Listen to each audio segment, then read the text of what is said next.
I refuse to believe Carson Wentz is a bad quarterback. Sue me.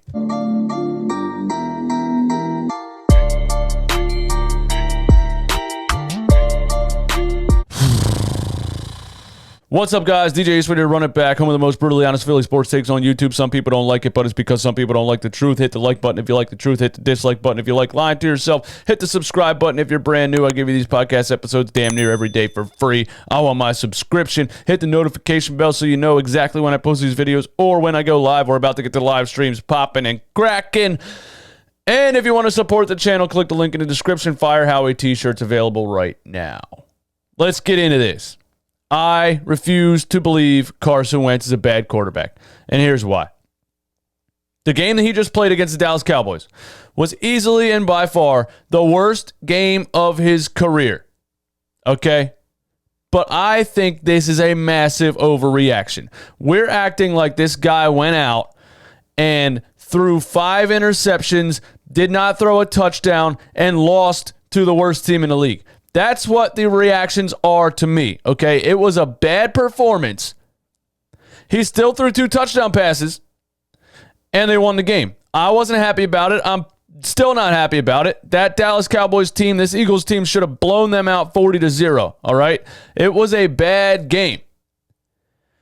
But I refuse to believe, not even just going back to 2017, just going back to the Steelers game and the Ravens game, I refuse to believe that this guy doesn't have what it takes, because for him to drive down there at the end of that Baltimore Ravens game, throw 2 touchdowns in the fourth quarter and come within 2 points, the plays that he was making, the amazing plays that he was making, I refuse to believe he's not the guy. He has some things that he seriously needs to fix. And as we move into this bye week, he needs to be in practice. I'm saying with Doug Peterson and with the quarterback coach. I don't have very much faith in either of those two guys to get Carson Wentz on the right track. Carson Wentz is a smart individual. He's played at a very, very high level plenty of times in his career. He can fix this. All right? He can fix this. I refuse to believe he can't. We're going to go into this bye week. He needs to be in practice every single day, specifically working on the things that he's doing wrong, and I believe he will turn it around. I want to react to Max Kellerman talking about him right now because, you know, Max Kellerman, he's a Giants fan. What else is a Giants fan going to do these last couple of years besides gloat and smile on TV every time the Eagles have a bad performance? So I expect it from him, but there's some things that he said that I want to react to. So check it out. The hype. He doesn't think he'll finish his career as a Philadelphia Eagle. Is Key overreacting? You know the expression preaching to the choir, right? He's preaching to the preacher. What are you talking about overreact? I've been saying this. Trying to be objective. And by the way, what's amazing to me is we have a network full of analysts who know way more about football than I do. I'm talking to one of them right now, right? Never had on the shoulder pads, let alone evaluated talent with my job on the line. Not just my opinion, but I have to be right or wrong, and that. Yeah, not just a network full of analysts, Max Kellerman. Millions of people know more about football than you do. My bottom line, like Louis Riddick has and so many others, and yet it was obvious to me in the second half of last season, as I was hearing people starting to chirp, is Carson Wentz on the outskirts of the MVP conversation? Carson Wentz was no good at the end of last year. I saw shocking regression. I saw him get healthy, his quarterback record get healthy. What in the world is... I knew I was going to hate this video, but oh my God. Where do I even start? That team was so depleted last year, they didn't even have a Travis Fulgham. That team had absolutely nobody. And Carson Wentz drugged them and beat Dak Prescott and the healthy Dallas Cowboys to get into the playoffs. Are you fucking kidding me, Max Kellerman? Oh my God. On one of the worst divisions in the history of football, the NFC East last season. And I saw him do it against opposing quarterbacks who were either backups or they were awful. This guy doesn't even know what he's talking about. It was Dak Prescott to win the division. every single other quarterback in the NFC East, that terrible division with terrible quarterbacks, did better against the other terrible quarterbacks than Carson Wentz did. Look it up. So last season, I was saying, hey, wait. Wentz is no good. Orlovsky and I would argue about this all the time, right? Yeah, because Orlovsky knows what he's talking about and you don't. In the offseason, Howie Roseman and the front office saw the same thing I did. So they drafted a quarterback in the second round, and I've heard a lot of tap dancing around this, and boy, people have really gone through verbal, mental gymnastics to figure out a reason. And I'm told they want depth at the quarterback position. Why? Depth at the quarterback. You can find that in the offseason, during the season, from veteran backups. It'll be fine. Depth at the quarterback. Well, the best time to draft a quarterback is when you don't need them. Sure, if your quarterback's 32, 33, maybe even 35. Not when he's 26, 27. Doesn't make any sense. No.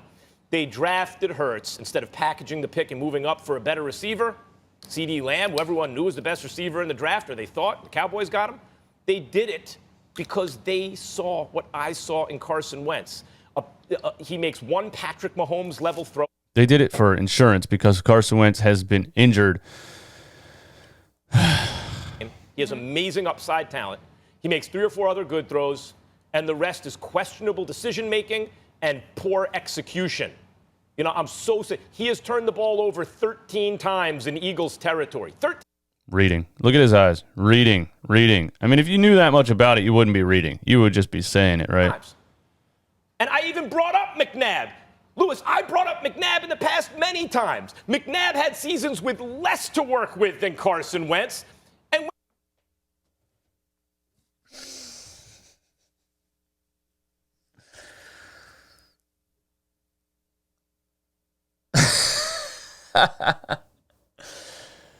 Dude, McNabb didn't have great receivers his whole career, but McNabb had drafted receivers that were drafted.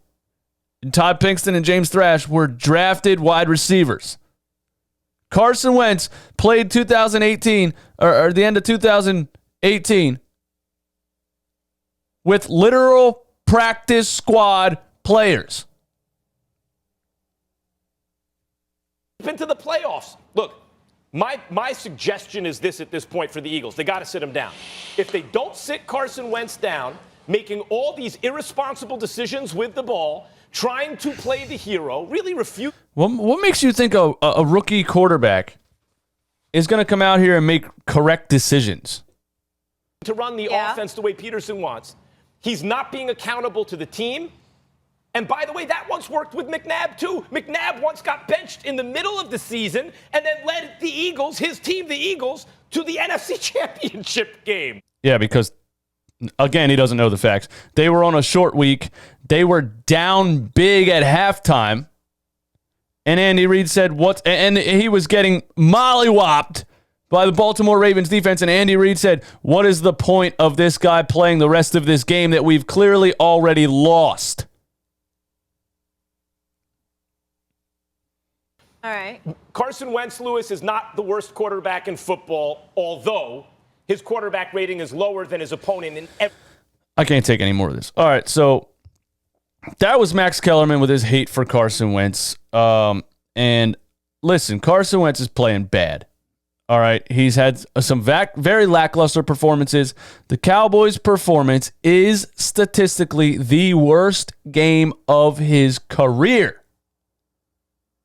But again, with a bye week, there is no reason to think he can't turn it around. He needs to do it himself, but there's no reason to think he can't turn it around. And when you're leading the division, I know the division's horrible. When you're leading the division, you don't change quarterbacks right now. If you weren't leading the division and Carson Wentz just got blown out by the worst team in the league and threw 4 interceptions and no touchdowns, fine. This is an insane overreaction. I want to say one more thing before this video ends. I can't handle it. Carson Wentz's worst game of his career against the Cowboys. 15 for 23, 123 yards, 2 touchdowns, 2 interceptions, 2 bad fumbles, a 68.2 passer rating. That's bad. But it is one very bad game. He brought you back against the Giants.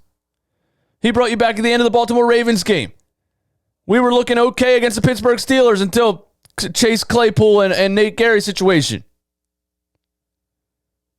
I want to tell you guys something. That's the worst game of his career.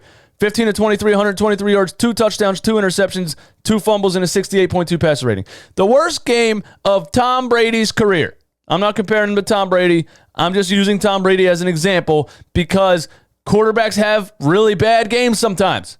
Peyton Manning had 5 interception games before. That's what I don't understand about this. Every time we react to Carson Wentz having a below average game or a poor game, the reaction is as if he threw 5 interceptions, 0 touchdowns, and lost the game. He still threw those 2 touchdowns that won the game. Tom Brady's worst game ever. 14 for 28, 139 yards, 0 touchdowns, 4 interceptions, a 22.9 passer rating. So that's why I want to use this as an example, because arguably the best quarterback of all time has had a worse game than Carson Wentz's worst game of all time. It's an overreaction. We got to go the bye week. We got to figure things out. We're still improving. We're still getting healthier. We're still getting healthier on the offensive line. Doug Peterson needs to come up with an actual game plan somehow, some way. He needs to be more creative. Carson Wentz, I would say at this point, understands the mistakes that he made in that Cowboys game. And he can't make them anymore. Now, if he comes out in this next game against the Giants and makes those same mistakes, and worst case scenario, Daniel Jones beats you, if they would lose to the Giants and he throw 3 interceptions, then I'm on the bench him Jalen Hurts train. But no, I'm not on it yet. You guys let me know in the comments if you're on it yet. You guys let me know in the comments if you agree with my opinion, if you agree maybe with Max Kellerman, if you agree maybe with other people that are saying Carson Wentz needs to be benched. I say this bye week and this upcoming Giants game will be the determining factor in what you do moving forward. But it's still Carson Wentz. One really, really bad game. Give me all your thoughts and opinions in the comments. My name is DJ Eastwood. This is Run It Back Home with the most brutally honest Philly sports takes on YouTube. Some people don't like it, but it's because some people like Max Kellerman. Hit the like button if you like the truth. Hit the dislike button if you hate my guts. Hit the subscribe button if you're new. Hit the notification bell so you don't miss any of my videos or when I go live. Click the link in the description to get Run It Back merch. You guys have a blessed day. Peace.